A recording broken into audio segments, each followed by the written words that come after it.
Amém. Vocabulário. Hoje eu estava pensando nisso. Hoje à tarde, não é? Quase agora. Eu passei a parte da tarde fazendo outra coisa.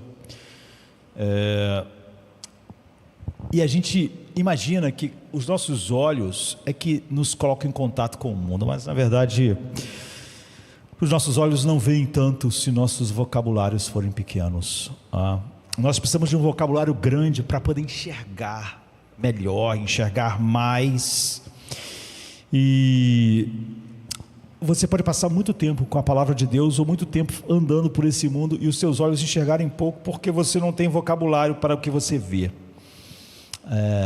Por exemplo, sei lá, besouro é a maior espécie de animais que existe no mundo, são os besouros. Acho que tem 400 mil espécies diferentes de besouros. Mas se você vê alguns besouros, você acha que viu todos. O problema não é a quantidade de besouros diferentes que existem, é que você não consegue identificar.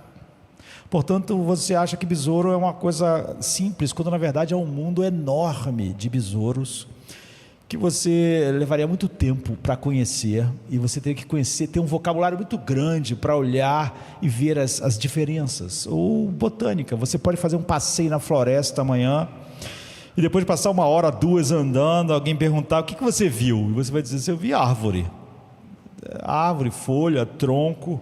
E você não tem muito o que ver, mas os teus olhos estavam vendo muitas coisas. Já alguém entende de botânica ia começar a falar sobre o jacarandá, sobre um monte de espécie de árvores que ele viu, diferentes, e explicar como elas funcionam, as suas folhas, enfim, a sua utilidade. Então aquela pessoa podia ter andado 1 hora na floresta e ter horas para contar tudo que ela viu. E você poderia ter andado e falar: eu vi árvore, não vi mais nada.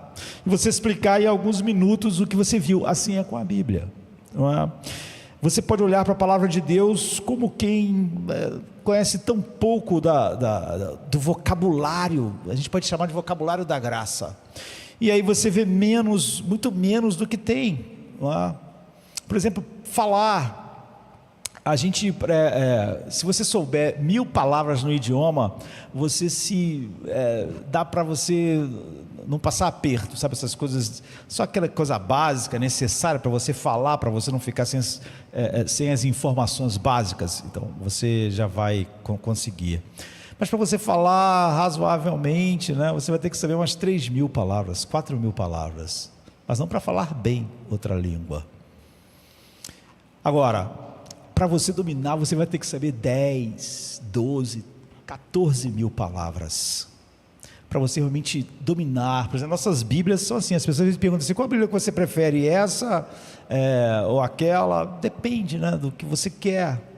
Há Bíblias, como a Bíblia na linguagem de hoje, NVI, que ela usa 3.000 e poucas a 4.000 palavras, ou seja, ela foi escrita para o português básico, para quem fala basicamente aquela língua. Já algumas versões, a King James, a revista aí corrigida, você já tem que saber 10.000 palavras para você ler e compreender tudo aquilo, porque o vocabulário é muito maior. Então, se alguém me perguntar se a NVI é melhor, sim, ela é melhor em algumas coisas, porque ela dá acesso a mais pessoas que não têm um conhecimento da língua melhor, dá acesso à Bíblia, mas aquela que tem 12.000 palavras diferentes, é óbvio que ela vai te dar vai esmiuçar melhor os significados, porque está usando um vocabulário muito mais rico. Já a outra está usando um vocabulário mais pobre, não é? Mas vai atingir mais pessoas, mas de uma maneira mais simples, por causa da quantidade de palavras que eles usaram, que já era a intenção, fazer aquela versão da Bíblia usando só 4.000 palavras diferentes, para mais pessoas terem acesso. E aí você já vai ler algumas versões que tem 12.000 palavras, 14.000 palavras, não é? Então vai ser uma linguagem mais difícil, mas vai poder explorar mais os significados. Então você precisa ter um vocabulário para você compreender melhor. E como nós temos perdido, a igreja dos nossos dias, o vocabulário da graça, não é? E de todas as aberturas de cartas, semana passada nós estávamos olhando para o livro de Gálatas, talvez você tenha um contato com um vocabulário mais rico, rapidamente, é a carta aos Efésios, de Paulo, mas seria como você, quando você passa por ela, se você não conhece, como botânico andando na floresta, como especialista em besouros, que consegue ver essa quantidade enorme de espécies, quando você achar que estava tudo meio parecido, você pode ler a Bíblia e Efésios muito tempo e todas aquelas coisas não cavarem quase nada em você. Então é muito importante o vocabulário da graça, eu diria. E Paulo aqui, ele nos leva para um rico vocabulário da graça. E é sobre isso que eu quero falar rapidamente. No início de Efésios, e o que vem depois, não vou ler o primeiro capítulo todo, mas a gente vai ficar aqui. Começa assim, Efésios 1, Paulo, apóstolo de Cristo, pela vontade de Deus, aos santos que estão em Éfeso e fiéis em Cristo Jesus. E ele continua, ou seja, Paulo começa com Deus. Se nós perdermos isso no pensamento, que nós estamos falando de idioma, você não basta saber 4.000, 10.000 palavras, você tem que saber também contexto, naquele contexto, o que aquela palavra quer dizer, no outro contexto, o que aquilo quer dizer. Então você precisa dessas coisas. Não basta você ter acesso aquilo, como não basta você ter acesso à floresta, se você não entende nada de botânica, você só acha que está tudo igual, tudo é árvore.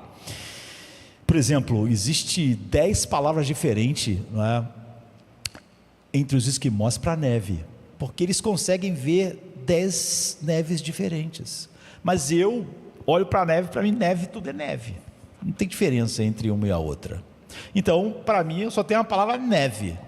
Para mim aquilo descreve tudo, para eles não. Como eles são especialistas, eles têm 10 palavras porque eles veem essas diferenças. Esse aqui é um tipo de neve, aquele é um tipo diferente, aquele é outro tipo. Cada um tem um nome. Você vê, os olhos da gente e o deles vê a mesma coisa, mas eles estão vendo mais coisas, mais informações. Eles são mais profundos no que diz respeito à neve. Só que na palavra de Deus nós temos que ser mais profundos, Então você vê que tudo começa com Deus, e se você esquecer disso, toda a sua leitura está meio que perdida. Não como uma figura de linguagem piedosa, mas como uma realidade que sustenta cada partícula do universo.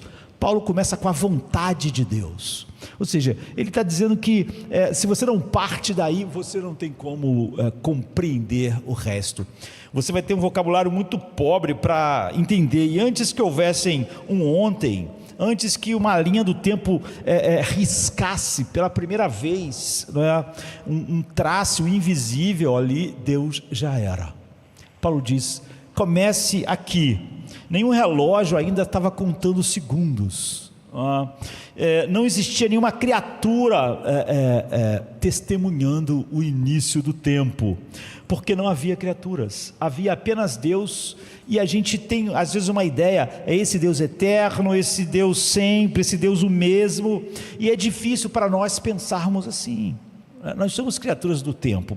Pensar sem a categoria de tempo é difícil para nós. Mesmo quando dizemos Deus é eterno, mesmo quando falamos eternidade, mesmo quando usamos a palavra, ainda temos uma ideia de cronologia, ainda temos uma ideia de que estava passando o tempo. Mesmo quando nós estamos falando de eternidade, nós falamos de eterno como se fosse um tempo muito longo, muito distante, que vai tão para trás que a gente não perde ele.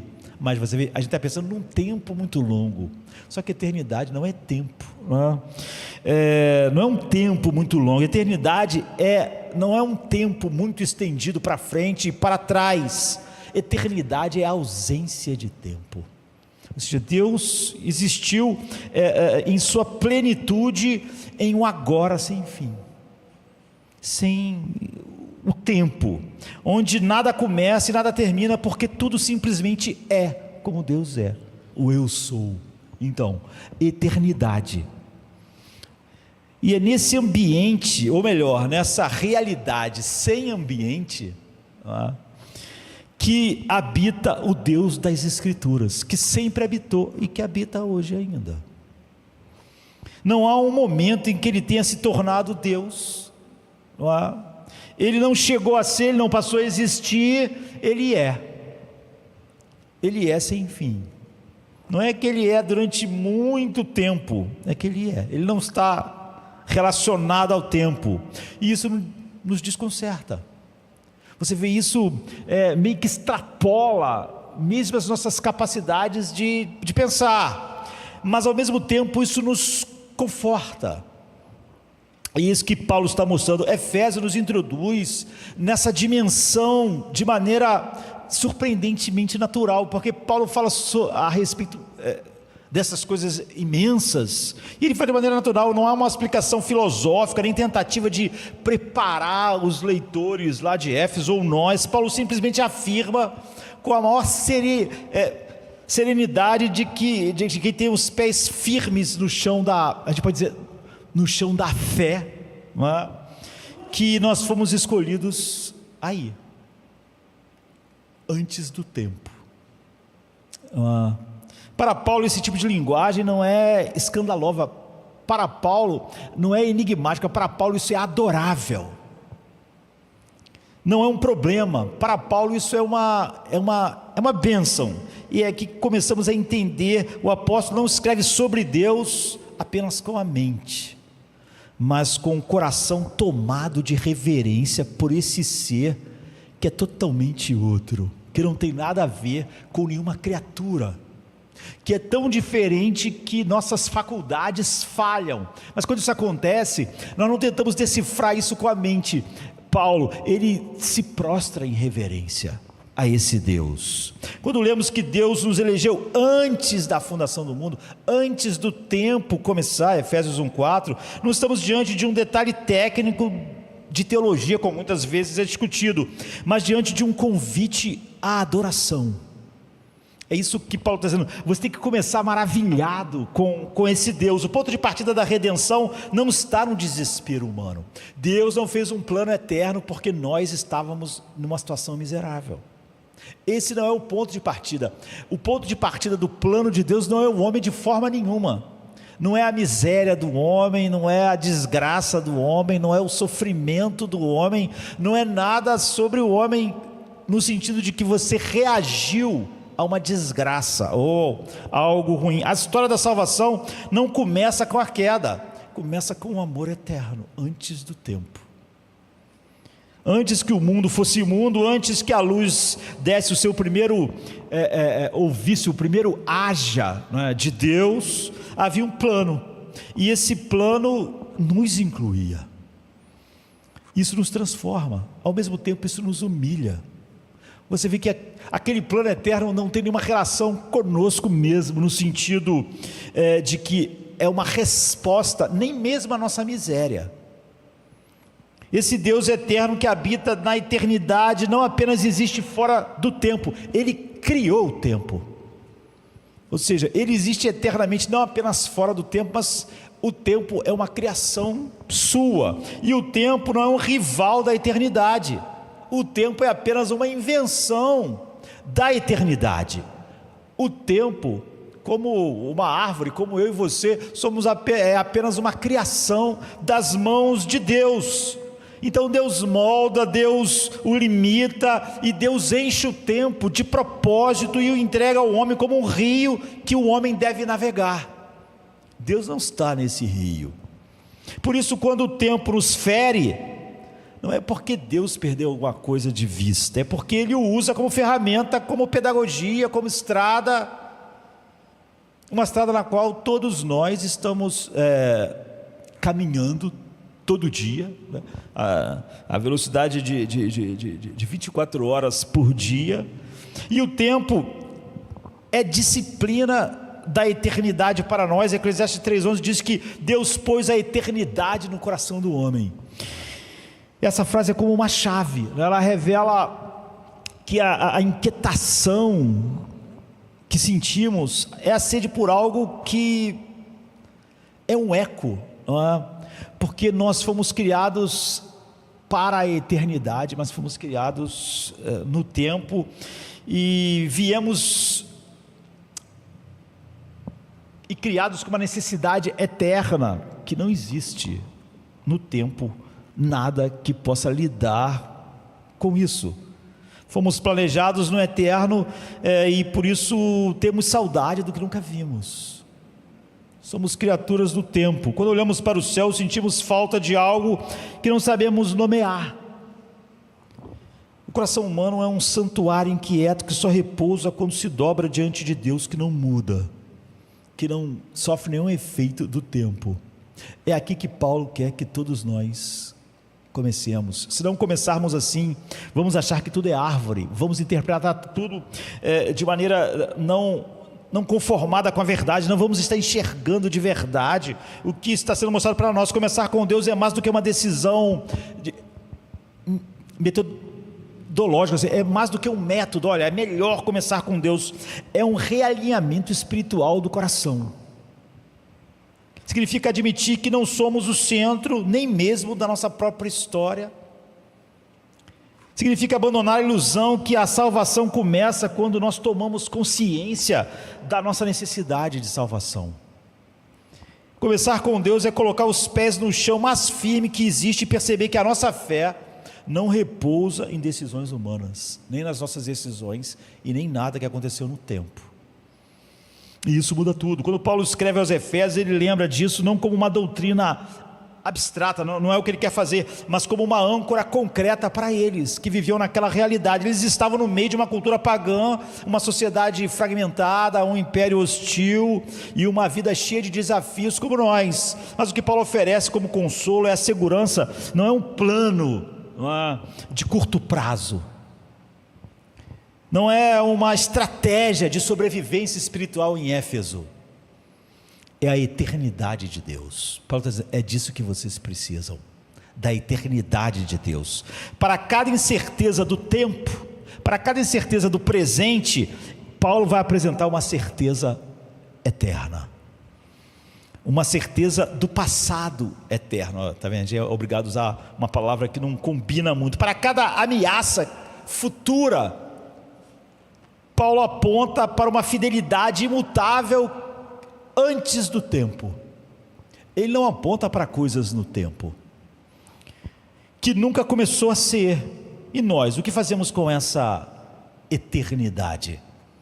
Podemos resistir a ela e tentar controlar o tempo das nossas vidas, controlar a nossa história e vivermos cheios de ansiedades e medos por causa do tempo, porque nós queremos controlar o que vai acontecer amanhã, o que vai acontecer depois da manhã, e a gente pode ou nos voltarmos para a eternidade ou vivermos como todo homem, sobre as pressões, medos que fluem do tempo. E se nós não tivermos nada fora do tempo, nós então estamos no meio de uma tempestade, num rio, num mar, e não temos como controlar isso. E a gente fica tentando preencher cada minuto com urgência, com controle, só que o tempo é incontrolável por nós. Ou podemos nos render à eternidade. É isso que ele está falando para eles aqui, percebendo que a eternidade não é uma ameaça, é o nosso lar. A eternidade foi onde Deus começou, não começou, né? Mas onde Deus nos amou. Assim, nossos olhos vão para a eternidade, não para o tempo. É assim que nós nos livramos dessa tentativa de controlar o tempo e das ansiedades e medos que fluem disso. Se Deus é eterno, então nada do que acontece no tempo é definitivo demais. Se tudo que Ele decretou e planejou foi antes do tempo, então nada no tempo pode fazer nada com o decreto dele ou com os propósitos dele. Nós tememos as coisas do tempo. O que vai acontecer amanhã, o que vai acontecer depois da manhã, qual é o dia da minha morte? Você vê, tudo nós estamos no tempo. O que Paulo está dizendo é o seguinte: se Deus fez todas as coisas, o seu plano é eterno, fora do tempo, nada no tempo que Ele criou depois que fez o seu plano pode, na verdade, mudar em nada o que Deus fez. Portanto, nós na eternidade encontramos o descanso para o tempo. Se Deus é o início, então o nosso fim não pode ser um caos por causa do tempo. É isso. Se tudo começa em Deus, tudo há de terminar em glória, porque Ele não faz nada que não é para a sua glória. Esse é o descanso do coração cristão. Sempre que o coração cristão quer encontrar descanso no tempo, ele vai ficar inquieto. As pessoas em Éfeso vão ficar inquietos se o coração deles buscasse algo no tempo, naquele tempo, no Império Romano, um lugar de descanso. Então, esse descanso do coração cristão não está em saber todos os porquês, nem em prever todos os desfechos de todos os relacionamentos e de todas as coisas na vida. Está em saber que quando tudo começou de verdade, antes, quando o tempo começou, tudo já estava feito por Deus. E mais do que isso, Ele já havia nos amado. É aí que Paulo quer que os efésios encontrem descanso. Não era nos próximos acontecimentos no Império Romano, mas no Deus eterno, na eternidade. Paulo diz: você começa com Deus, você saberá que tudo vai terminar em glória e que nada no tempo pode afetar o plano de Deus, o plano eterno de Deus, que quando foi feito o tempo não existia, e o tempo também é parte do plano e do decreto dele. A segunda coisa que Paulo nos mostra é a vontade, segundo a vontade de Deus. E Paulo divide a vontade de Deus entre mistério e beneplácito. Duas palavras. Falar da vontade de Deus é como tentar descrever o mar para quem só conhece um pequeno lago. Por mais que você tente dizer que é um lago muito grande, você vai ter dificuldade. Nós sabemos o bastante, mesmo no mar, para conhecer sua presença, mas não o suficiente para conhecermos suas profundidades. E a vontade de Deus não é apenas um desejo santo. Como a gente tem vontade, a gente acaba confundindo a nossa vontade com a vontade de Deus. Como a gente normalmente confunde o nosso amor com o amor de Deus. Só que, por exemplo, quando nós falamos sobre o nosso amor sempre é a resposta a alguma coisa, a alguém que nós conhecemos, a alguém. Então nós respondemos a alguma coisa, a uma pessoa, o que ela faz ou o que ela é para nós, respondemos com amor. Nosso amor sempre é reativo, o amor de Deus não. O amor de Deus sempre é o amor da vontade dele, daquilo que ele determina, porque Deus não reage a nada. Deus existe antes de qualquer coisa existir que Ele mesmo criou. Então, quando fala da vontade de Deus, não é apenas um desejo santo, não é que a vontade de Deus é santa. Aí eu penso em como eu teria uma vontade santa e penso que é isso que Deus tem, ou uma intenção. Quando eu falo que eu tenho uma intenção de estudar para fazer alguma coisa, eu tenho uma vontade de ser isso, tenho uma vontade de passar naquela prova para ser aquilo e aquilo outro, é a minha vontade. E a gente fica achando que a vontade de Deus é uma intenção, ou é um desejo santo, porque a nossa vontade está entre intenção e desejo, mas ela é a própria essência do que acontece. A vontade de Deus é tudo o que acontece. Nós sabemos que tem a vontade decretiva, é a vontade normativa, mas é muito diferente, e o motor secreto por trás de tudo o que acontece é a vontade de Deus. A vontade dele não é uma intenção, não é um desejo, como é o nosso. Quando Paulo diz em Efésios 1 que fomos predestinados conforme o plano daquele que faz tudo conforme ou segundo o propósito da sua vontade, ele não está descrevendo uma teoria, ele está revelando a arquitetura invisível do mundo. Olhe para o mundo hoje. Então, foi a vontade de Deus que trouxe esse mundo até onde ele está agora. Ele não está descrevendo uma teoria. Essa vontade de Deus não é reativa. Deus não está reagindo a cada coisa no tempo e fazendo outra coisa, e reagindo, e consertando aqui, e ajeitando ali. Não depende das circunstâncias.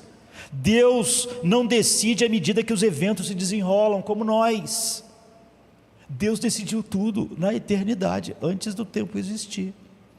Ele decidiu mesmo a criação do tempo. Então ele não calcula com base em probabilidades, como a nossa vontade faz. Nossa vontade é intenção, desejo. Deus não decide à medida que cada coisa acontece. Ele não vai decidir amanhã, conforme vai acontecer, ou depois de amanhã, sobre o Josemar a cada dia que vai passando. Ele não calcula com base em probabilidades. Ele não ajusta as suas escolhas de acordo com a resposta humana. Sua vontade é o solo onde tudo repousa. Amanhã o dia vai nascer porque é a sua vontade. A história está acontecendo porque é a sua vontade. O tempo existe porque é a sua vontade. Ela é o que sustenta todas as coisas. Quando diz que nele existimos, respiramos e nos movemos, ou seja, na sua vontade, pela sua vontade. Determina o curso das nações, levanta reis, derruba reis, reinos, tronos, impérios. Ele conduz a história, ele alcança os corações. E isso não o torna impessoal, pelo contrário, a vontade de Deus é pessoal, íntima, carregada de afetos. Paulo chama de beneplácito, uma palavra que evoca prazer, deliberação e satisfação divina. Deus, quando decretou todas as coisas, foi segundo o beneplácito da sua vontade, o prazer da sua vontade. Ele não tinha que fazer as coisas de determinada forma, por causa de alguma coisa. Ele decretou o que ele quis, ou seja, segundo o seu beneplácito. Essa junção é desconcertante. Como pode uma vontade ser ao mesmo tempo absoluta e afetuosa? Como pode reger tudo e ainda assim ser boa? A resposta está no próprio caráter de Deus. A vontade dele é a expressão do que ele é, e ele é bom, e é por isso que tudo que ele faz visa algo bom, santo, como ele mesmo é, não por necessidade, mas pelo que ele é. E essa é a esperança do crente. Paulo diz que a soberania de Deus que governa o universo é a mesma que se inclinou para buscá-lo. Não há uma tirania na vontade de Deus, porque quando nós pensamos num ser assim, nós pensamos em criaturas, ainda em criaturas caídas. Não há frieza, mas há amor soberano, e isso muda radicalmente a maneira como nos aproximamos disso. Há uma tensão, no entanto, que nós não podemos ignorar. A vontade de Deus nos é revelada e ao mesmo tempo permanece envolta em mistério. Paulo fala sobre o mistério da sua vontade. Ele faz tudo segundo o beneplácito da sua vontade. Há um beneplácito, mas também há um mistério. Nós sabemos de algo, mas não sabemos de tudo. Nós sabemos de Deus só o que Ele revelou, mas Deus é infinitamente mais do que nós sabemos. Temos lampejos, mas não temos mapas. E isso é por design, isso é porque Deus quer que seja assim. Deuteronômio 29, quando diz que as coisas encobertas pertencem ao Senhor, ou seja, você tem que entender que é bom tudo que Deus revelou na Bíblia, mas é bom também tudo que Ele não revelou. Portanto, querer saber o que Deus não revelou na Bíblia não é bom, porque não é que Deus tentou expressar o máximo, isso é o máximo que Ele conseguiu, isso é o máximo que Ele quis.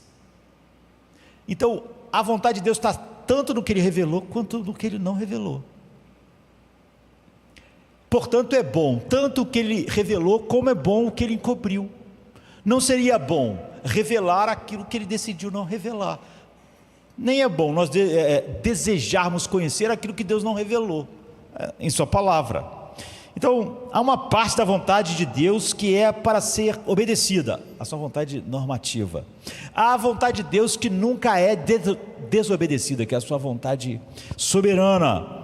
E por isso, há uma parte então que deve ser adorada em silêncio. Nós devemos nos calar diante da grandiosidade. É isso que Paulo está fazendo. Essa distinção entre vontade revelada e a vontade secreta é fundamental para caminharmos com reverência e confiança. Paulo também não conhecia mais do que Deus revela, e quando tentamos invadir os segredos de Deus com ferramentas da mente humana ou da lógica humana, acabamos tropeçando em nossa própria limitação, não na grandiosidade em si, mas nossa limitação em abarcá-la. Mas Paulo não tropeça, porque o que está além, Paulo se prostra em reverência, o mistério da sua vontade. Mas como você conhece o caráter dele, tu sabe que todo esse mistério é tão bom quanto ele é bom. Você não sente ameaça no que você não sabe. Para Paulo, a vontade de Deus é um mistério, sim, mas um mistério bom, não algo a ser temido porque é um mistério, mas algo a ser contemplado, esse mistério com reverência e adoração, com um ó no coração.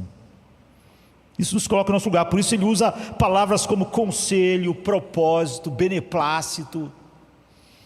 Cada uma delas revela uma faceta dessa vontade soberana. O conselho, quando fala do conselho da sua vontade, dá a ideia de deliberação cuidadosa, propósito, direção consciente. Já beneplácito fala da sua alegria santa no que ele determinou. Ele tem um prazer naquilo. Não estamos diante de uma força cega, mas de um Deus que sabe o que faz, de tal maneira que em sua santidade ele se alegra com todas as coisas que ele decretou. Nós não sabemos todas as coisas do seu decreto, mas então Paulo, conhecendo essa bondade, sabendo que Deus se deleita em tudo que ele decretou, Paulo diz: eu me deleito também. Isaías 40:10 ecoa essa segurança: o meu propósito permanecerá de pé. Deus falando: eu farei tudo o que me agrada, todo o meu beneplácito. E essa vontade que cria, essa é a vontade que salva, essa é a vontade que conduz, é ela que em Cristo nos alcançou. Não porque a mereçamos, mas porque Deus decidiu que assim seria na eternidade. O Evangelho então é a encarnação da vontade de Deus, e a cruz é o centro de tudo que você podia conhecer de mais maravilhoso sobre Ele, que Ele quis revelar, ou que nós como criaturas podíamos apreender. Então Jesus não é uma improvisação divina, Ele é o Cordeiro morto antes da fundação do mundo. Então a cruz não é um plano de contingência por causa da nossa miséria. Deus primeiro pensou na sua glória, e a cruz é a consequência disso. Foi o plano eterno, o propósito do beneplácito do Pai. Ou seja, Ele sente um prazer santo e uma alegria santa no que Ele decretou, e o que nós conhecemos mais profundamente na cruz. Ao mesmo tempo, precisa admitir que há momentos em que a vontade de Deus nos escapa. A dor, a perda, o sofrimento, os atrasos, as esperas, o tempo das coisas, tudo isso nos faz perguntar muitas vezes por quê. É aqui que o mistério se impõe, o mistério da sua vontade, e é aqui que nossa fé é provada, real ou não. Confiar na vontade de Deus não é entender tudo o que Ele faz, mas descansar como Paulo está descansando nos mistérios da sua vontade. E se sabemos quem Ele é, bom, justo e fiel, não vemos sua soberania e seu decreto e o mistério da sua vontade como algo ameaçador, mas como algo bom. Então podemos entregar-lhe até mesmo aquilo que não compreendemos, ou aquelas coisas que nos escapam. Essa entrega não é resignação, não posso fazer nada. Paulo diz que isso é adoração. Ele sempre que fala sobre a vontade de Deus assim, ele está adorando, ele está maravilhado com a sua grandeza. Ele não tenta sistematizar Deus, ele se rende a Deus, a tudo que Deus revelou e a tudo que Deus não revelou. E nesse ato ele convida a igreja a fazer o mesmo. Ele convida os efésios a fazer o mesmo. Nós saber que todas as coisas acontecem segundo esse beneplácito, e essa vontade não nos faz passivos, pelo contrário, nos faz participantes conscientes de uma história que Deus, eu ia dizer está escrevendo, mas na verdade que Ele decretou. Nossa vida se torna então uma oração, nossa ética se torna uma resposta de esperança, de deleite e de fé, que se deleita em tudo que Ele está fazendo, porque sabemos que a vontade que nos predestinou também nos sustenta, também decretou a história. Há beleza nisso, há repouso, há reverência, há alegria, há vitória sobre medos e ansiedades. O Deus que nos escolheu é o Deus que nos quis. O Deus que governa o universo é o mesmo que, segundo o seu beneplácito, nos chama de filhos. A vontade dele não é um peso sobre nós, nem a vontade conhecida, nem a que nós não conhecemos. É um chão sobre os nossos pés. Nossos pés estão firmados em tudo que sabemos sobre Deus, e em todo o mistério da sua vontade, que nós sabemos que é bom e que nós não sabemos. Então não precisamos sondar tudo para saber que Deus é digno ou não, se Deus é bom ou não, se Ele é santo ou não, se seu propósito é bom ou não. Nós sabemos que Ele faz tudo pelo beneplácito da sua vontade, para a sua alegria, prazer e deleite, e nós nos deleitamos no que sabemos e no que não sabemos. Só precisamos, como Paulo, dizer com fé: seja feita a sua vontade, e crer que nela há o melhor que podemos desejar, mesmo quando nós não compreendemos parte dela, que é um mistério para nós. É disso que vem a terceira coisa que aparece nesse primeiro capítulo, não é? A beleza da eleição e da predestinação. Poucas palavras causam desconforto a homens que desconfiam de Deus, porque se Deus predestina todas as coisas, se Ele escolhe, se Ele decreta, então nós já achamos que deve ter parte ruim nisso, não é? Nós pensamos num homem, nós não cremos no Deus de Paulo quando pensamos assim. Paulo, quando pensa nisso, ele se enche de alegria, não é? Poucas palavras causam tanto desconforto assim, não no mundo, mas às vezes na própria igreja, né? Elas parecem duras ao primeiro toque, quase frias, mas são pedras preciosas que revelam a beleza quando a gente começa a olhar para elas na luz correta. Paulo não usa nunca essas palavras nem como polêmica, nem de maneira desconfortável. A Bíblia, na verdade, não usa assim, não é? Usa sempre com uma declaração de louvor, sempre com uma declaração de espanto, sempre com profundidade, sempre com um senso de maravilha, não é? Ele não está explicando um sistema, ele está sempre adorando Deus. Efésios 1 não é um tratado acadêmico, é um hino, e nesse hino ele canta: porque Deus nos escolheu nele antes da criação do mundo, para sermos santos e irrepreensíveis em sua presença, em amor nos predestinou para sermos adotados como filhos. Então, antes de ser uma doutrina, a eleição é uma declaração de amor eterno. Não se trata de favoritismo arbitrário, mas de um Deus que, como eu disse, decidiu amar, e amar de verdade, amar com propósito, amar com desígnio, amar com peso eterno em seu Filho, que é o seu amor eterno. Somos tão habituados a pensar em amor como algo reativo, nós não conhecemos amor de outra forma, um sentimento que surge ao ver outro. Você pode ter sentimentos de repulsa ou sentimentos de amor, não é? Mas sempre isso, o amor para nós, quando nós falamos em amor, sempre é uma reação ao outro. E nós começamos a pensar, quando pensamos no amor de Deus, em algo reativo, e nos esquecemos que o amor de Deus não reage, o amor de Deus determina, o amor de Deus escolhe. Não é como nós, não é uma reação, é uma ação, é uma deliberação. Quando ele diz para Israel: eu te amei de todos os povos, vocês eram os menores, vocês eram os piores, mas eu escolhi te amar.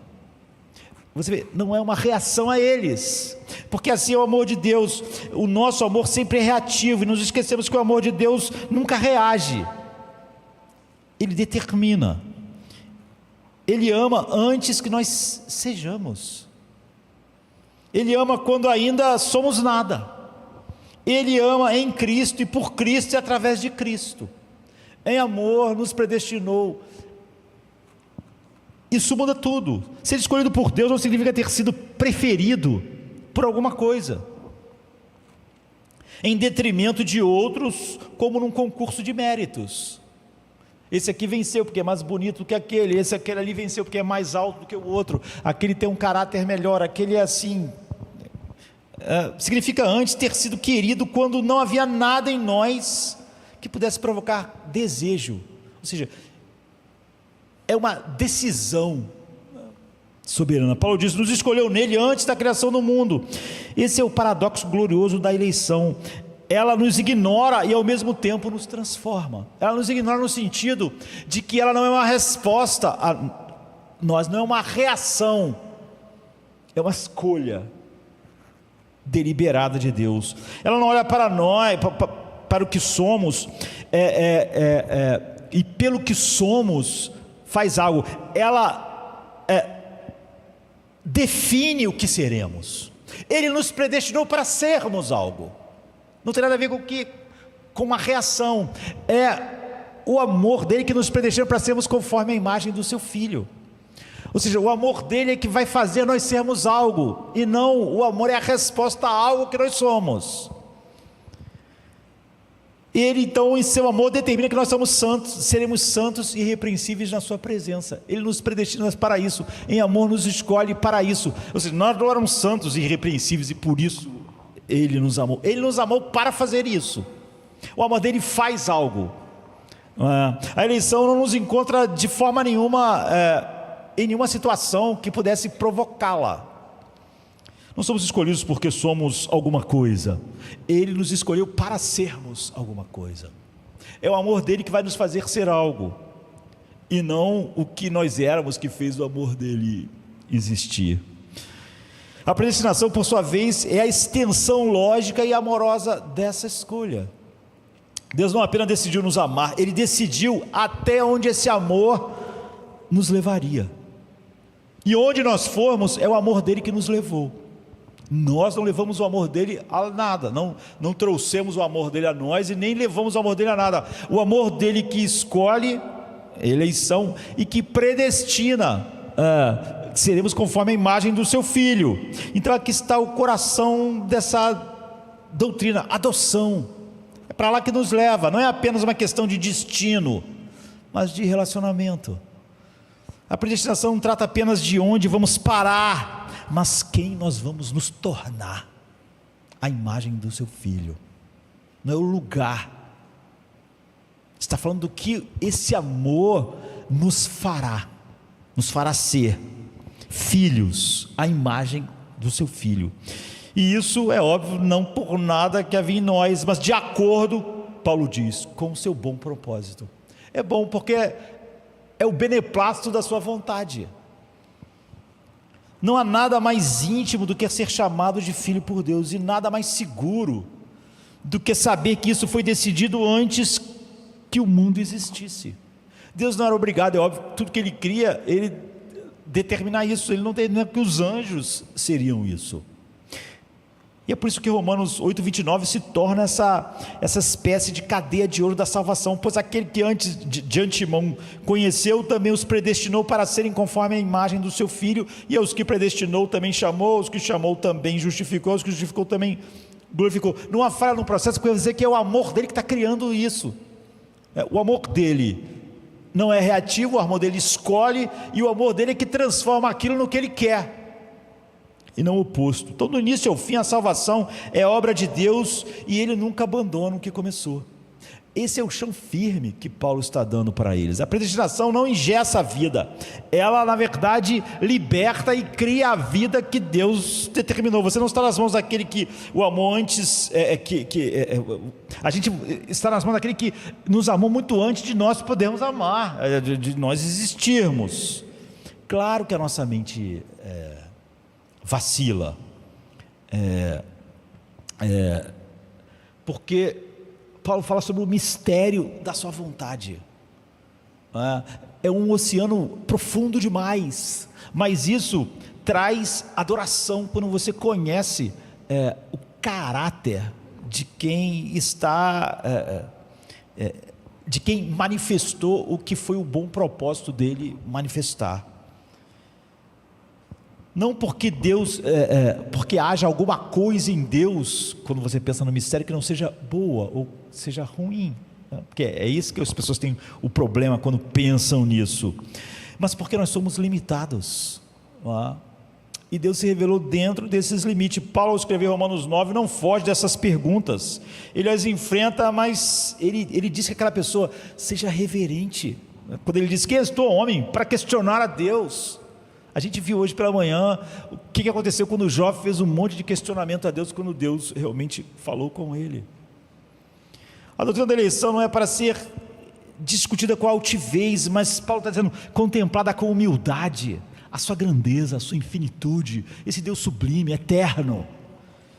E não é dado a nós para alimentar vaidade, mas para quebrantar nosso coração. Não é combustível simplesmente para debate, Paulo está dizendo que ela deve ser lenha para a nossa adoração. E há um aspecto pastoral nessa doutrina que precisa ser sempre resgatado, não é?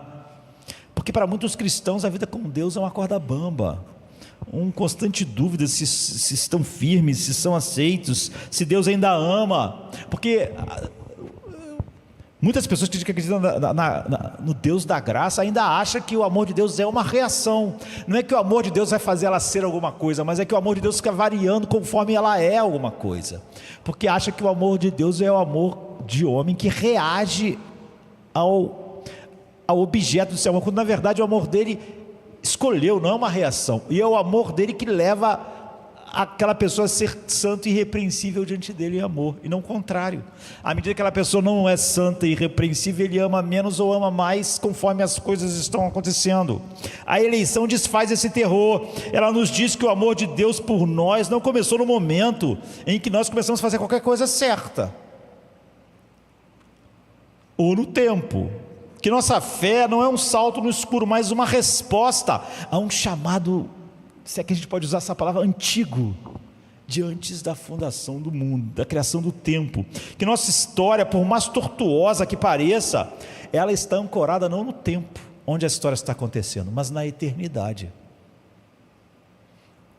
E que, portanto, nada, absolutamente nada pode nos separar do amor de Deus, porque o amor de Deus é que fez, o amor de Deus não é uma reação ao que está acontecendo no tempo, mas o amor de Deus é que está intervindo para nos levar aonde o amor decidiu.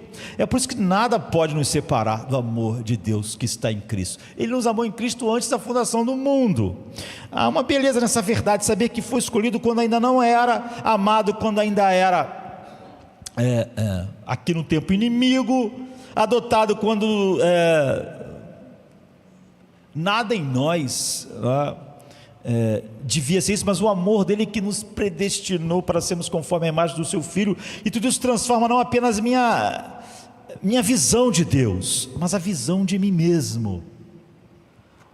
Não sou produto agora de esforços contínuos para ser amado, e nem vivo todo dia preocupado com uma performance espiritual para ser amado.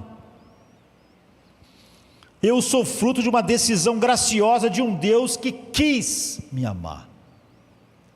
E esse amor que quis me amar é o que vai me levar a ser conforme a imagem do seu Filho. Isso me humilha, mas também me eleva, porque se foi Ele quem começou, será o amor dele que há de completar isso, e não eu. E se eu fui conhecido desde sempre, então eu posso descansar agora, porque não há nada para frente que esteja acontecendo para que esse amor reaja. Então a eleição não é um fardo, ela é uma melodia, um canto suave vindo da eternidade, dizendo: antes que o tempo existisse, você era meu, eu te amei em meu Filho. Que a gente ouça essa melodia não como um enigma para resolver, mas como uma canção para cantar, um temor, uma gratidão, uma reverência. É isso que levou Paulo a ser quem ele era. É isso. Os efésios sejam encantados para serem levados. Em quarto lugar, no vocabulário necessário aqui de Paulo no início de Efésios, ele coloca Cristo como centro de tudo, tudo nele, por ele e para ele. Deus sequer nos amou na eternidade fora de Cristo. Nenhuma palavra carrega tanto peso então no vocabulário paulino como em Cristo. Ele não é apenas Cristo, não é apenas um título, é uma atmosfera, a gente pode dizer. Para Paulo, Cristo não é uma figura dentro da narrativa, Cristo é a narrativa. Cristo é tudo que o Pai faz, todo o seu plano. Em Efésios, isso se torna especialmente evidente. Cada bênção de Deus é uma bênção em Cristo, cada ato de Deus é por causa de Cristo, cada movimento da redenção é em Cristo. Todas as nossas bênçãos espirituais foram nos dadas lá nos lugares celestiais em Cristo Jesus, não tem nada fora dele. Não é exagero dizer que tudo gira em torno de Cristo em torno do Filho desde toda a eternidade.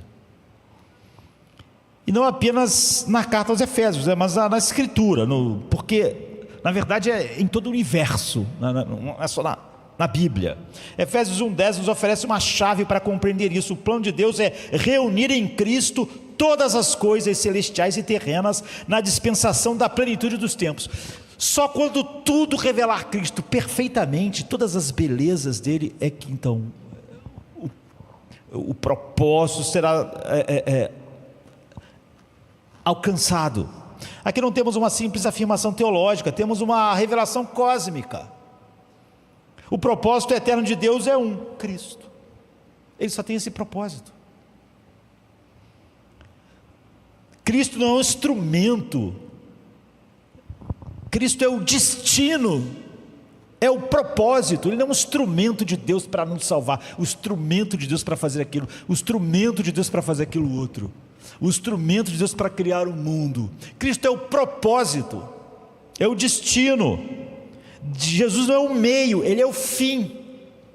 Ele não é o meio de nos salvar, não é o meio de fazer algo, Ele é o fim.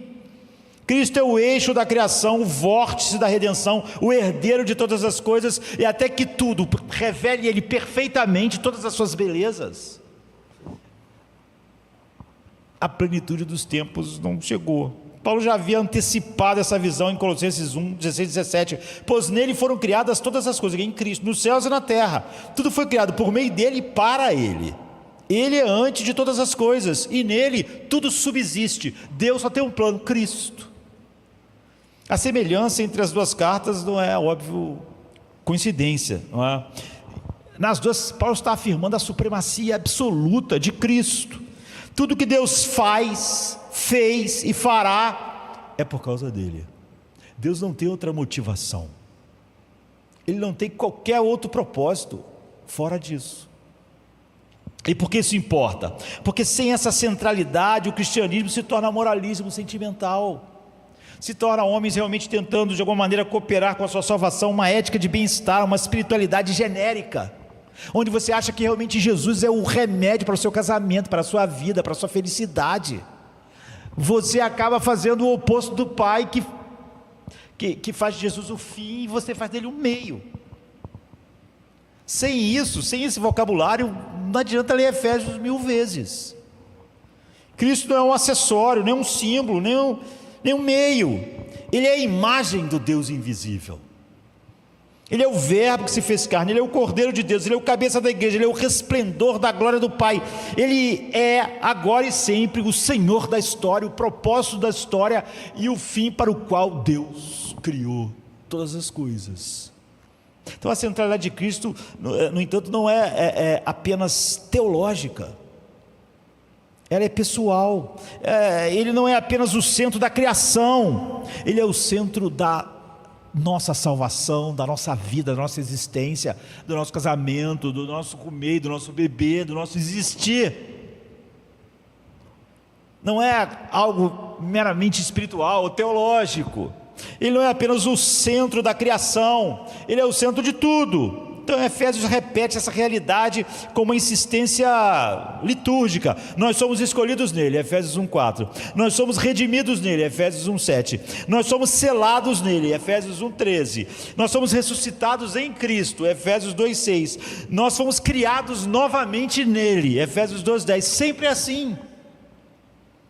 A salvação não é um benefício que recebemos de Cristo, é uma participação na vida dele,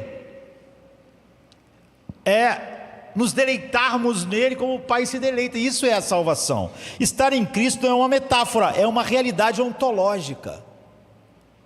O crente não está apenas unido a Cristo em uma ideia, mas ele está unido em essência. A vida que ele vive agora, ele vive pela fé no Filho de Deus. Gálatas 2:20. Esse conceito em Cristo é talvez o mais revolucionário do Novo Testamento. Ele nos tira do centro, tira tudo do centro. Diz que tudo é meio, mas só Cristo é o fim. nos desconstrói como indivíduos autônomos. Não existimos por causa de nós mesmos, não existimos para nós mesmos, não encontraremos deleite em nós mesmos ou em nada criado, e nos reconstrói como membros de um corpo cujo cabeça é Cristo. Ele dissolve a falsa noção de que a salvação é uma conquista, e de que alguma coisa na salvação tem as tuas digitais ou as minhas, e substitui por uma comunhão com Cristo. Temos tudo se estamos em Cristo, não temos nada. Nenhuma das bênçãos espirituais, daquelas que nós podemos chamar iniciais, como arrependimento e fé, e por toda a eternidade. Ele nos olhar para o vocabulário de Paulo aqui já livraria a igreja de que ele nos leva da religião do esforço para a espiritualidade da união. Essa união de estar em Cristo é que vai gerar todas as coisas em nós. Tudo o que é nosso é porque é dele. Nós só temos alguma coisa nele. Ele é o herdeiro de todas as coisas. Nele temos tudo, fora dele não temos nada, porque tudo é por ele e para ele. Tudo que temos porque estamos nele.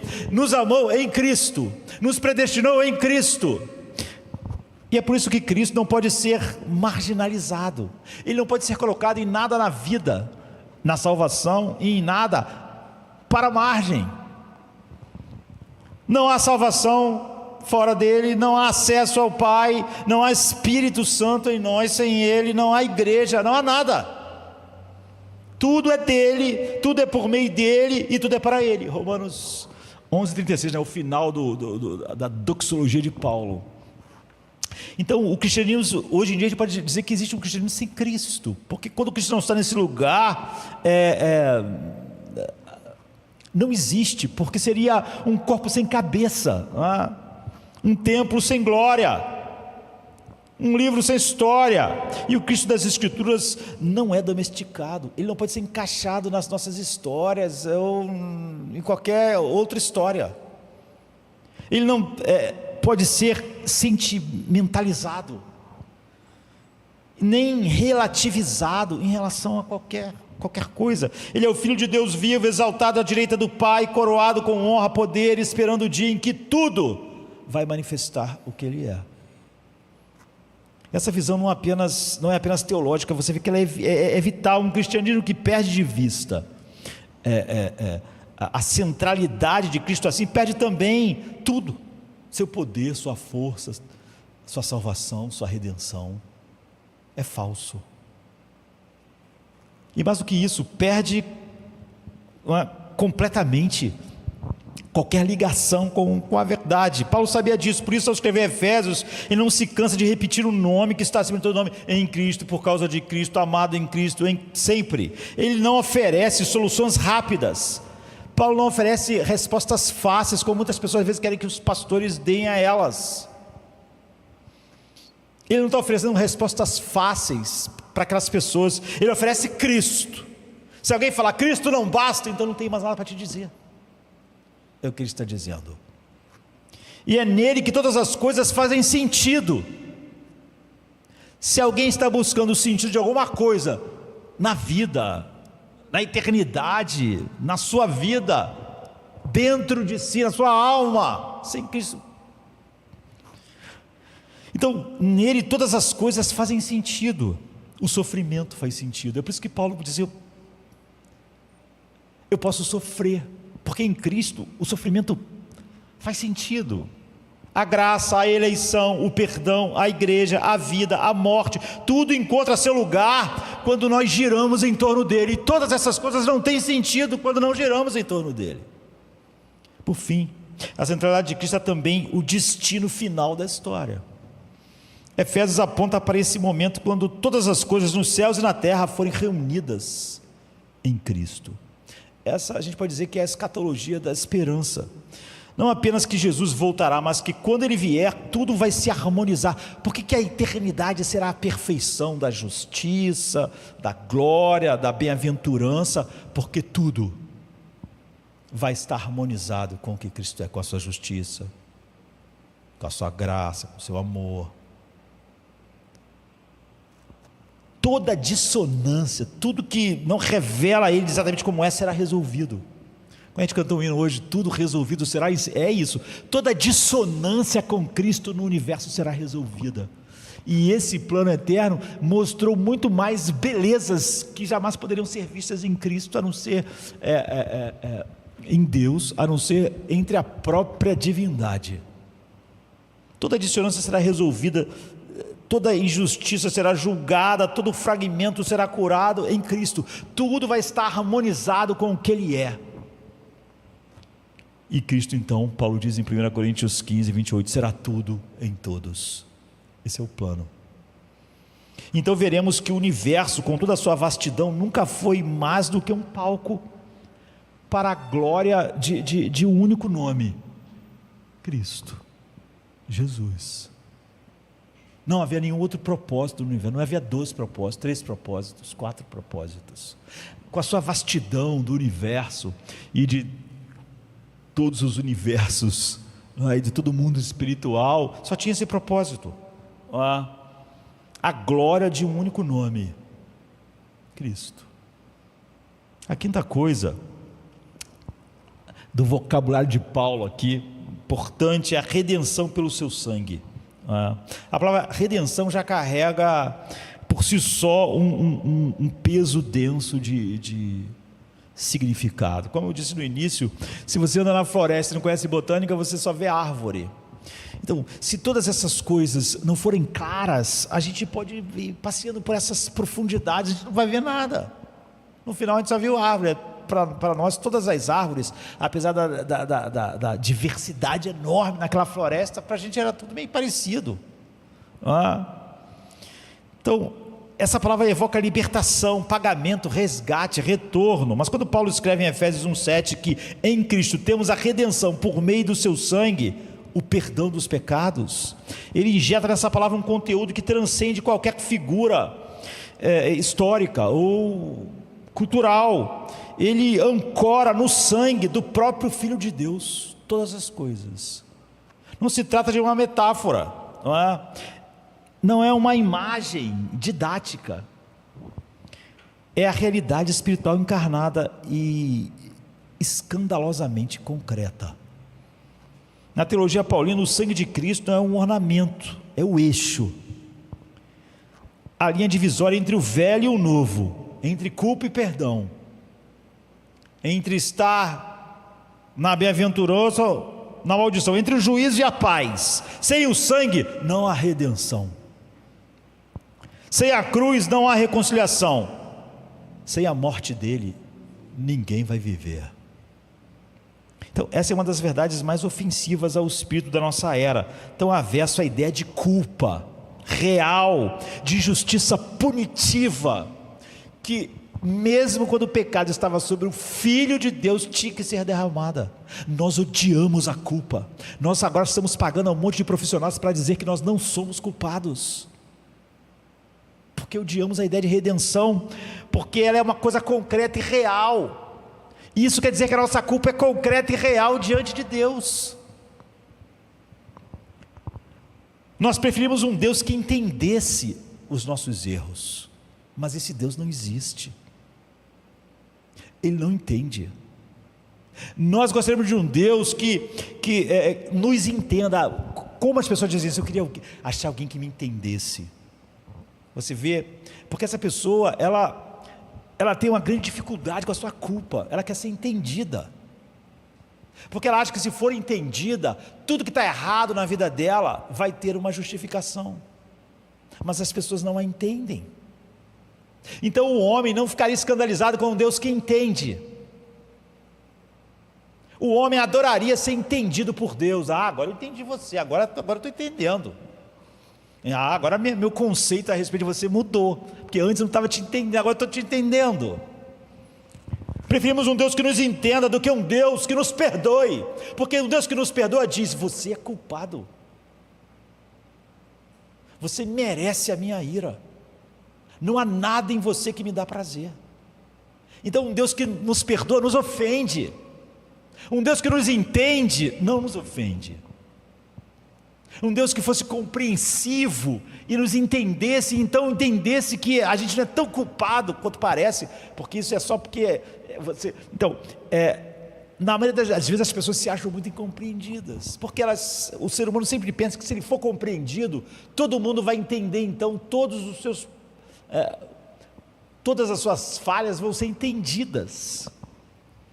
Mas Paulo nos diz que para sermos verdadeiramente livres, alguém teve que realmente experimentar a punição da nossa culpa, que não há o que ser entendido, que a questão não é que nós precisamos que as pessoas, que Deus nos entendesse, é que nós somos culpados de verdade, e alguém teve que carregar isso. E é por isso que Efésios não apresenta uma redenção como uma ideia abstrata, mas como um fato histórico. Houve um dia nesse mundo, numa data, numa hora, que alguém recebeu a punição infinita no meu lugar. O meu problema não é ser entendido. E que realmente, se a ira não vai me esmagar, é porque a minha liberdade foi comprada com o sangue de alguém. Você vê que a graça não ignora o pecado, não entende o pecado. É por isso que, apesar de ser graça, ela é tão ofensiva mesmo na igreja e as doutrinas da graça. O pecado na graça não é ignorado, ele é tratado. A justiça de Deus nunca é contornada pelo seu amor ou pela sua graça. Há uma redenção apenas no sangue. E o amor de Deus não é apenas declarado, é demonstrado de forma irreversível na cruz. Isso nos impede de trivializar o perdão como uma coisa qualquer. Eu peço perdão, Deus perdoa, como se fosse realmente uma questão só de entender, tá bom, já te perdoei. Porque o perdão não é leve, o perdão não é barato, não é automático, o perdão custou tudo para Deus, tudo. Hebreus 9:22 confirma essa realidade com uma sobriedade que não pode ser suavizada. Sem derramamento de sangue não há remissão de pecados, e sem o derramamento de sangue do próprio Deus, Deus pode contornar o pecado, Deus pode nos entender. Deus não pode, mas não é que Ele não possa, Ele não quer. Quando a gente fala que Deus não pode, fica parecendo que tem uma coisa acima de Deus que diz, você não pode, hein? O que Ele está dizendo é que Deus jamais deseja perdoar um pecado sem puni-lo. Isso não está no beneplácito da sua vontade. Ele odeia essa ideia. Quando a gente fala que Deus não pode, é que Ele não quer, e Ele nunca vai fazer, porque Ele só faz tudo segundo o beneplácito da sua vontade, segundo o que lhe dá prazer, e Ele jamais perdoaria de outra forma. Deus não é sentimental, queridos. Quando falamos em amor, ou perdão, estamos pensando em sentimentalismo. Deus é justo, Ele não é sentimental. Ele não tem um sentimento que ultrapassa outras coisas. É justamente por ser justo, Ele provê um substituto, porque não é uma coisa sentimental. Como vimos, o amor dele é algo que Ele escolhe. Em Cristo a justiça de Deus e o amor de Deus se beijaram. Não é um amor que finge que não vê o mal, como nós chamamos de amor com as pessoas que nós amamos, com as pessoas que e com quem nós não nos amamos, nós aí só vemos o mal, porque isso é sentimental, não é? O mesmo defeito que em quem eu supostamente amo, eu consigo passar por cima. É óbvio que isso é sentimental. Aquele mesmo defeito em quem eu não gosto, então eu não passo por cima, está errado. Deus não é, o amor de Deus não é sentimental, não é a reação a algo, não é um amor que finge que não vê o que vê, porque um sentimento o impede, como nós chamamos de amor muitas vezes. É um amor que olha para o mal de frente e paga por ele. É por isso que é amor. Redenção não é indiferença. Redenção é vitória sobre o pecado. Não é deixar o pecado para lá, não é uma indiferença ao pecado, o amor de Deus venceu o pecado. A beleza e terror nessa cena. Beleza porque a cruz é o lugar onde o Deus ofendido se coloca no lugar do ofensor. E é terror porque ali nós vemos até onde ele vai quando ele vê o pecado. Nem o seu filho o para. O que vai pará-lo? Que tipo de sentimentalismo irá pará-lo? Se o objeto infinito do seu amor não o parou, o que irá pará-lo? Nós muitas das vezes ficamos pensando nisso como se o amor de Deus fosse sentimental, e de alguma maneira alguma coisa vai fazer parar. Nada faz ele parar. Não fez parar quando ele colocou todo o peso da sua ira infinita em seu filho. Mas então, por isso que há essa beleza, porque onde o Deus ofendido se colocou no lugar do ofensor, mas há esse terror, porque nós vemos ali a seriedade do pecado e até onde Deus vai, e nada para Deus, nada, nem quando o pecado é imputado ao seu filho. Mas é exatamente nesse lugar que descobrimos o que a graça é. Então, não é indulgência frouxa, mas justiça satisfeita por amor, justiça honrada pelo amor, de tal maneira que a justiça e o amor se beijam. E é por isso que Paulo pode falar de redenção, perdão. Essas palavras têm muito peso, mas você vê, se você tirar o peso delas, você vai andar por essas páginas, essas maravilhas da Bíblia, e vai ser como eu falei, olhando para um monte de árvore, parece tudo igual. Não vai haver as belezas, as maravilhas do coração de Deus, da mente de Deus. Então, é por isso que Paulo pode falar de redenção e perdão na mesma respiração. Houve o perdão e o pagamento. A gente dá a ideia de que perdão era sem pagamento, mas no mesmo fôlego ele fala sobre perdão e redenção, na mesma respiração, porque o sangue derramado não apenas nos libertou, mas nos limpa, nos faz de novo, compra para nós todas as coisas que o amor predestinou. E o preço não só foi pago, foi aceito. Essa redenção então não é genérica, é pessoal, ela tem que conseguir o que ela comprou. Paulo diz, temos, ele não diz, talvez teremos a redenção em seu sangue, na qual, se ficarmos firmes, no final vamos ter, ele diz, temos a redenção, ele não diz que haveremos de ter. A redenção é uma realidade presente, não é uma promessa, ou fomos redimidos ou não fomos, na cruz. O sangue não é um símbolo, é um selo.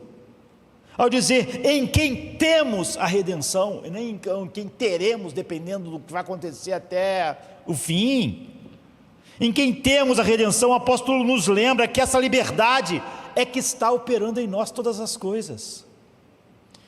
Já fomos comprados, já fomos libertos, já fomos perdoados. O cristão não vive em busca de redenção, não estamos buscando ser redimidos, não estamos tentando ser redimidos, fomos.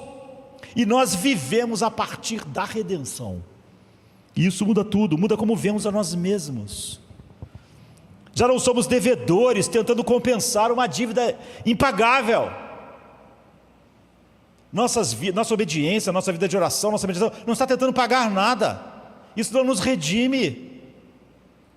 Somos filhos libertos, carregando a marca do sangue que nos comprou. Isso muda como nós vemos o mundo. Já não interpretamos o caos como abandono, nunca. Ou a escuridão do mundo como onde está Deus. Nós só vemos o mundo como o campo de missão no qual Deus está levando o seu plano eterno de magnificar seu Filho em todas as coisas. Por isso Paulo diz: não olhamos mais para o sofrimento como olhávamos antes, não olhamos para nada que acontece na vida como olhávamos antes. Tudo mudou. Muda como a gente vê a cruz. Ela deixa de ser um símbolo de vergonha para ser o trono da glória, é óbvio, lugar onde a majestade divina foi revelada com mais nitidez do que em qualquer outro lugar, para sempre. Redenção também significa que pertencemos. Não vamos pertencer, nós já temos a redenção. A imagem de resgate é inseparável da ideia de posse. Deus nos libertou para sermos dele, nos predestinou para sermos conforme a imagem do seu Filho. Somos seu povo, sua herança, seus redimidos. O sangue de Cristo não nos limpa apenas, nos consagra, e Ele nos tira do domínio das trevas e nos coloca no reino do Filho do seu amor. Não vai nos colocar. Ele nos tirou do império das trevas através da redenção e nos colocou no reino do seu Filho amado. Colossenses 1,13. Somos propriedades do Rei, não por opressão, mas por libertação. Fomos comprados não como escravos de novo, mas para sermos adotados como filhos, porque essa é a predestinação. Isso é o oposto de alienação, é adoção. Por fim, a redenção pelo sangue também nos chama à memória. Cada vez que nos esquecemos de quem somos, de onde viemos e para onde vamos, a cruz nos lembra. Por isso que nós tomamos a Santa Ceia. Nós não podemos se você olhar para o sofrimento amanhã e esquecer que você é redimido, você vai ver o sofrimento de uma maneira errada.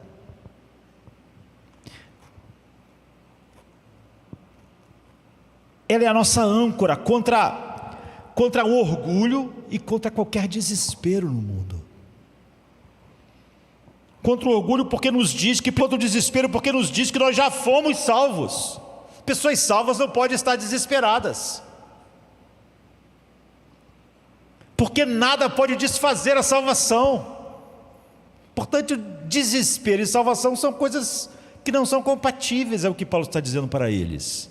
A cruz é o grito eterno do está consumado. Você não pode ter a cruz e achar que não está consumado. É a ideia de que uma coisa não está consumada que gera desespero. Será que isso aqui pode ser perdido? Será que aquilo ali vai me separar do amor de Cristo? Será que isso aqui vai eu vou perder alegria e gozo e minha vida não vai valer a pena? Ou seja, o desespero sempre é uma negação do está consumado, Paulo está dizendo.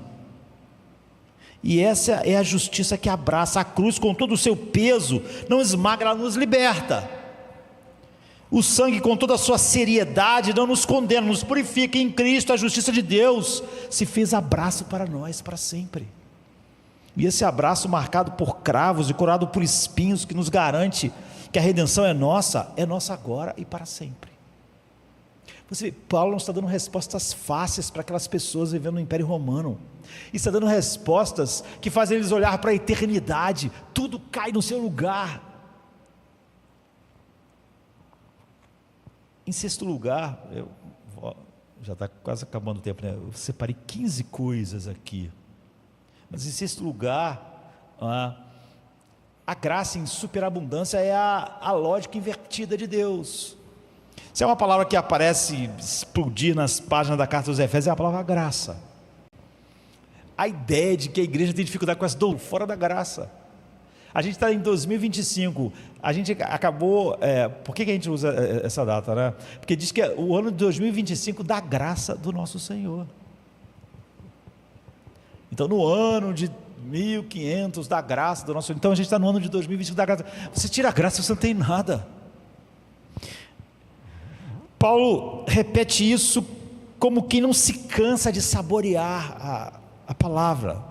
Não porque lhe faltem termos, mas porque ele sabe que nada substitui a graça. Graça não é apenas uma das virtudes de Deus, é a moldura de toda a história da salvação. Não é um detalhe do Evangelho, é o coração do Evangelho. Agora, alguma coisa vive sem coração? Alguma coisa ainda pode existir sem coração? Aquela pessoa só não acredita nas doutrinas da graça, então ela acredita em quê? Em alguma coisa que o homem faz? E para Paulo, essa graça não é apenas abundante, ela é superabundante, ela é excessiva, ela é escandalosa, ela é inesperada mesmo. Em Efésios 1, 7 e 8, ele nos diz que o perdão dos pecados acontece segundo, não a graça, mas as riquezas da sua graça, que Deus derramou sobre nós com toda a sabedoria e entendimento. Você vê, ele está lutando com as palavras. Ele podia só falar graça, mas não, é segundo as riquezas da sua graça que Deus derramou sobre nós com toda a sabedoria e entendimento de Deus. Aqui a linguagem, na verdade, foge do controle, da contenção racional. Não é apenas graça suficiente que Deus nos dá, suficiente para a nossa miséria, suficiente para o nosso pecado. Nem mesmo graça generosa, é graça derramada, e derramada numa superabundância muito maior do que todas as coisas. Não é que a graça supera o pecado, ela supera infinitamente o pecado. Paulo escolhe palavras de superlativo. Ele está dizendo o seguinte: a graça não tem medida. Todo o resto tem medida, a graça não tem. Mesmo o nosso pecado tem uma medida, a graça não. Ele não mede a graça, ele se rende a ela. Essa ênfase é típica de alguém que foi surpreendido, como ele foi. E Paulo foi, não foi? Ele nunca esquece que antes de ser apóstolo, ele era um perseguidor da igreja, odiava Cristo. Que antes de ser mensageiro da fé, ele era um inimigo da fé e nunca buscou Cristo. E ficou bem evidente na sua vida que ele nunca o fez. A graça o encontrou no chão, às cegas, derrubado por Cristo, que antes ele tentava destruir. Por isso ele escreve como quem constantemente vive debaixo de uma cascata, encharcado, sem poder fingir que foi só um leve toque, que Deus fez a parte dele e Paulo fez a sua. A graça não veio a ele como uma sugestão, como um convitezinho, uma sugestão educada. Ela veio como uma intervenção radical e soberana de Deus. E esse é o ponto dele. A graça, quando é graça mesmo, ela nunca é tímida, ela faz tudo. Ou ela não é a graça de Deus, porque ele derramou a sua superabundante graça em riqueza e sabedoria infinita. Então é o favor que Deus, a graça concedida a quem não tem méritos, e mais do que isso, quem só tem deméritos. Você é obrigado a usar um monte de palavra: bondade merecida, a justiça satisfeita de forma graciosa, e apenas de forma graciosa, sem sua participação. É o amor divino alcançando os indignos, sem barganha, sem pré-condições, sem plano de pagamento no futuro, sem esperar que a sua obediência futura pague a Ele. Você nunca vai pagar, você nunca vai pagar na eternidade. Se você obedecesse a Ele por bilhões de anos de maneira perfeita, você não paga. É por isso que ela escandaliza, porque ela desafia todas as nossas expectativas. Somos formados por uma lógica meritocrática. Nós sempre achamos que merecemos algo, ou que fizemos por merecer o que somos e o que temos. O homem é tão estranho que ele acha que merece até não só o que ele trabalhou para ganhar, usando o que Deus deu a ele, mas a pessoa tem um rosto bonito, ela acha que de alguma maneira aquilo ali é um mérito dela, ou a mente que ela tem, ou qualquer coisa, ela atribui a ela mesma, porque senão ela pensaria nunca que de alguma maneira aquilo faz ela alguma coisa. A graça, porém, subverte totalmente a nossa lógica. Ela dá ao que não merece, ela perdoa o que deveria jamais ser perdoado, e ela escolhe o que deveria ser rejeitado. Essa inversão é o coração do Evangelho. Em Romanos 5:20, Paulo escreve: onde abundou o pecado, superabundou a graça. Mas onde abundou o pecado, devia abundar o quê, queridos? A justiça. Não há nenhuma lógica em abundar, em superabundar a graça, onde o pecado estava abundando. Isso é mais que poesia, isso aqui é uma revolução espiritual. Porque o que Paulo está dizendo é que naqueles que Deus fez isso, não há pecado que possa esgotar a graça, porque onde há pecado, a graça superabunda. Não há uma queda que supere a graça. Ela é sempre maior do que qualquer coisa. Ela é maior que o maior pecado. Onde o maior pecado abundou, a graça superabunda. Não há nunca como o pecado ir além da graça, superar a graça, encher o limite da graça. Não há limite na graça. A graça não ignora a maldade. O que Paulo está dizendo é que a graça sempre vence.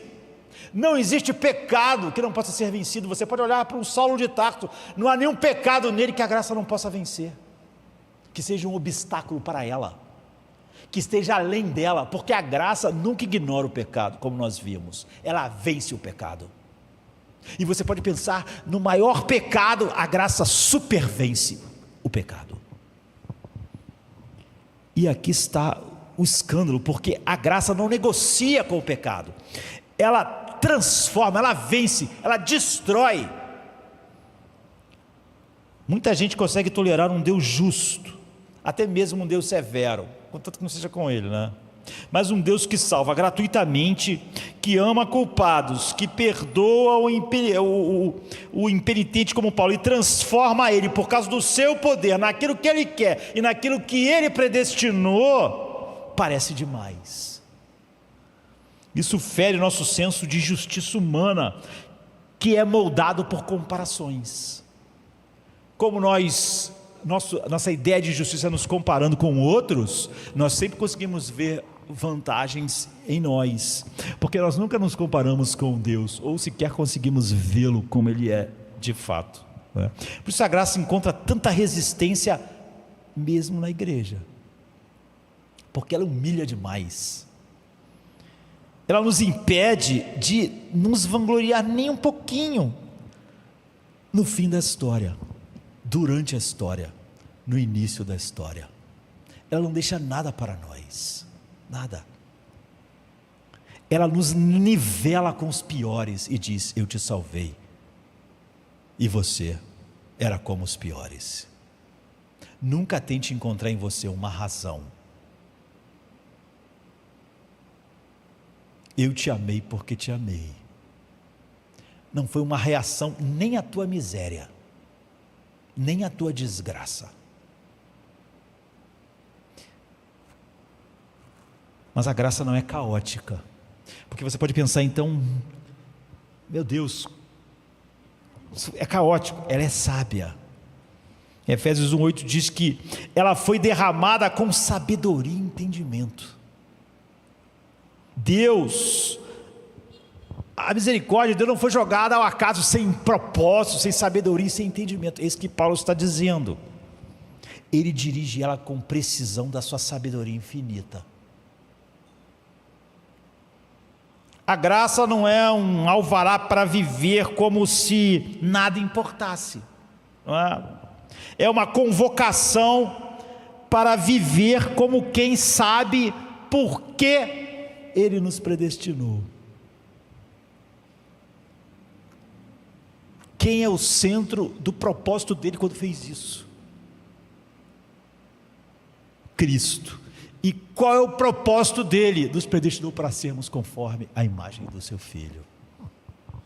É a sabedoria de Deus. Ele nos salva, nos transforma, Ele nos perdoa. Ele não apenas cobre pecados, Ele planta a vida do seu Filho em nós, através do Espírito. E essa graça é gratuita, mas não é estéril. Ela é poderosa para alcançar aquilo que Deus decretou. Ou não é a graça de Deus? A superabundância da graça também tem um efeito direto em nossa identidade. Ela dissolve a autoimagem do merecimento completamente, e em seu lugar planta o que você vê Paulo aqui: o louvor, a adoração, o se gloriar em Deus. Quem entende a graça para de olhar para si. O que Deus quer? O que Deus quer comigo? Qual é o propósito de Deus para mim? O que sou eu? Ele para. Você pode ver que Paulo diz assim: contanto que eu glorifique a Cristo, quer pela minha vida, quer pela minha morte. Ele está dizendo, não é sobre mim. A vida cristã deixa de ser um esforço constante por aprovação e se torna uma resposta constante a essa aceitação completa e ao propósito de Deus na eleição e na predestinação. O cristão gracioso não é o que se acha justo, ou se acha que com o tempo está ficando mais em si mesmo agradável a Deus, mas o que sabe que foi amado sem nenhum motivo, que o amor de Deus não é sentimental, que o amor de Deus Ele escolhe, e o amor de Deus faz o que Deus quer, e por isso o ama, o serve, e você nunca, Deus faz isso sem exigir motivos, e você nunca tenta encontrar motivos em você, apenas nele mesmo. E é por isso que Paulo pode exortar os crentes à humildade, à unidade, à paciência, porque todas essas coisas são fruto da graça. Se você realmente compreendeu a graça e como ela te alcançou, você é paciente com toda a sabedoria e propósito de Deus na sua vida. Humildade, unidade. O problema da unidade é que eu acho que meus direitos estão sendo vilipendiados, sempre é assim. A ética cristã não é baseada então em autossuperação, mas em deleite em Deus mesmo. Nós podemos dar outros nomes como gratidão, e a santidade é um fruto do espanto com a graça, não é fruto de eu fazer coisas para tentar fazer Deus me achar agradável a Ele. Ele me fez agradável em Cristo. Quando entendemos o tamanho da dívida e a grandeza do perdão, deixamos de achar que a vida é sobre nós, porque só conseguimos encontrar explicação na graça nos alcançar, como Deus fazendo isso para glorificar Cristo. Então como é que nossa vida não vai glorificar Cristo? Passamos a viver para o louvor da sua glória, porque não fomos apenas tocados por Deus, fomos invadidos pela sua graça, e ela tem esse efeito. A graça então é o contrário do que o mundo ensina, é a lógica invertida de Deus. Nele os últimos são os primeiros, os fracos são fortes, os mortos vivem, os pecadores são perdoados, e tudo isso não porque Ele desconsidera o mal, mas porque Ele decidiu vencê-lo com a beleza infinita do seu Filho, para mostrá-la. A cruz é o trono da graça, e o trono da graça é o altar onde nossa vergonha é substituída pela glória de Cristo. Então viver sob essa graça é aprender a caminhar com leveza, não porque a vida vai ser fácil para os Efésios ou para Paulo, mas porque sabemos que todo o peso da nossa culpa não existe mais, que não há nenhuma possibilidade do amor que nos escolheu falhar no propósito da predestinação, que é nos tornar a imagem do seu Filho. É ser liberto do fardo de tentar merecer em qualquer momento da caminhada algo de tudo que está recebendo de Deus, e poder enfim viver, não para nós, mas para aquele que nos amou, e nos amou com tamanha graça, de tal maneira que o amor de Cristo nos constrange. É graça superabundante, graça que escapa às medidas humanas, mas nos encontra exatamente onde estávamos, e nunca mais nos deixará, até nos fazer a imagem de Cristo. A sétima coisa é o mistério revelado, mas não podemos ver hoje. Como eu disse, era 15, se eu cheguei 6, fica voltando mais da metade. Mas o tempo é assim, não somos criaturas fora do tempo, e temos que lidar com ele. Vamos ficar de pé. 5 martelos, 5 vezes nunca, e o universo treme. Nunca, nunca, nunca, nunca, nunca.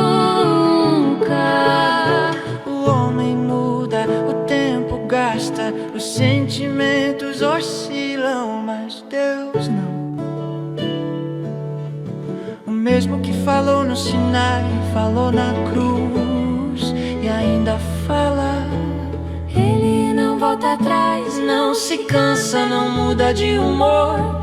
Fidelidade não é emoção, é essência.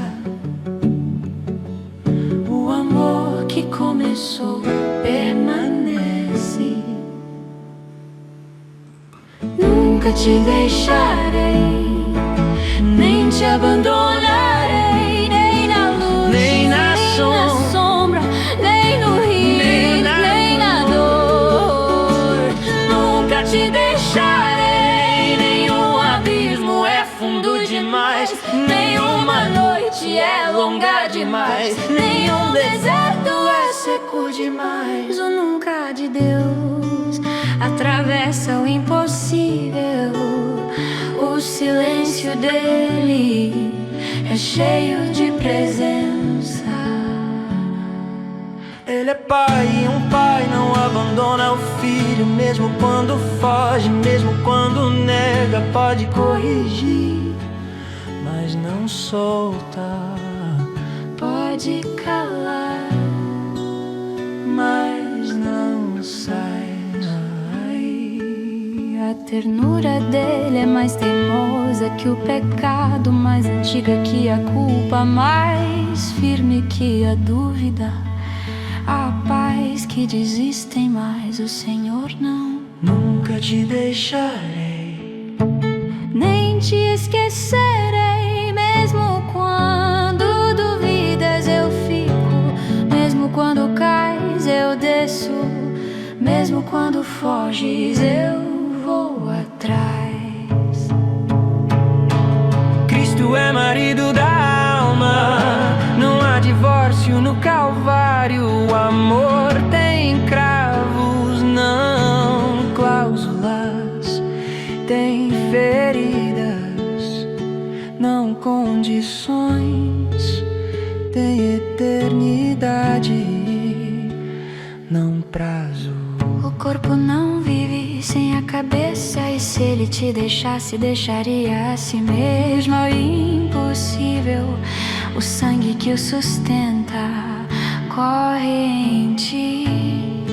Ele não abandona, porque é fiel. Sua glória está em jogo, sua honra prende a promessa. Ele termina o que começa, o oleiro não larga o vaso até que brilhe. Às vezes parece que se foi o céu em silêncio, a oração perdida, mas o jardineiro trabalha no escuro, regando o invisível, fazendo nascer o que não se vê. Nunca te deixarei, nem no vale, nem na cova, nem no fogo. Nunca te deixarei, mesmo quando tudo cai, eu fico de pé contigo. Deus é Emanuel, Deus conosco. Sua presença é o próprio nome, sua ausência é impossível. Ele é onipresente em amor. Ele não te deixa no pecado, te persegue com graça, não te abandona no medo, te abraça em promessa, não te rejeita na queda, te levanta com feridas. A graça tem pés e vem atrás de ti. Na cruz ele selou nunca, não ficou nada pendente. O abandono